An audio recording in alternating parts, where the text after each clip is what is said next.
Across the expanse of Derwent Water, from the top of Waller Crag, Jenna Fraser could easily make out the muffin-like dome of Crag Hill on the left and the pyramid summit of Grisdale Pike to the right. A steamer chugged gracefully into Hawes End Pier and dropped off a bunch of hardy visitors to the west of the lake. No doubt they'd be off up Cat Bells to take a photograph to post on Facebook, and then back down in time for a pint near some open fire. The steamer barely seemed to move, only the V-shaped wake behind it gave away its progress. Winter was quiet in the lakes, and daylight hours short. Jenna had hiked Cat Bells when she was 3 years old. Fell racing was in her blood. Her father was a Bob Graham Round champion.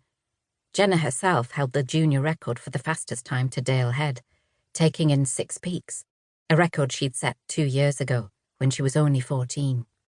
She brought her medals with her today. They clinked around in her bag when she moved, but now they were silent. Only the sound of her panting breath could be heard over the stillness of the fells.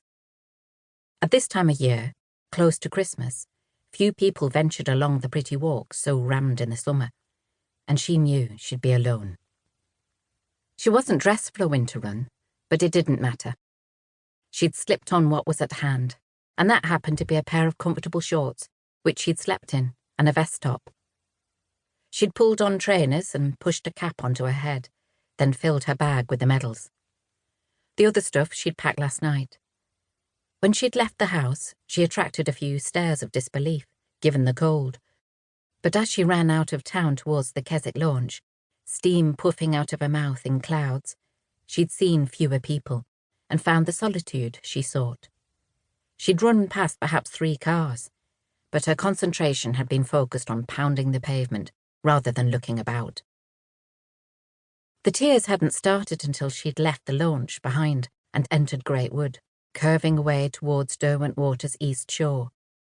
Now they came in waves and stung her eyes. She didn't bother rubbing them away as she began the steep climb to the top, and they mingled with the snot running from her nose. The only thing that concerned her was ridding herself of the noise in her head that wouldn't go away. Her legs should have ached, her heart should have been beating out of her chest, and she should be freezing, hypothermic even, but the obsession with the noise had kept her driving forward until she'd come across this place of isolation above the lake. Alone and exhausted, she'd stopped and looked out from Waller Crag, beyond the lake and towards the west, where, underneath the cloud, the sea came close to freezing. She dropped her bag and scratched her forearms, where her veins burned. Jenna was no longer a champion, but she had one more run to perform.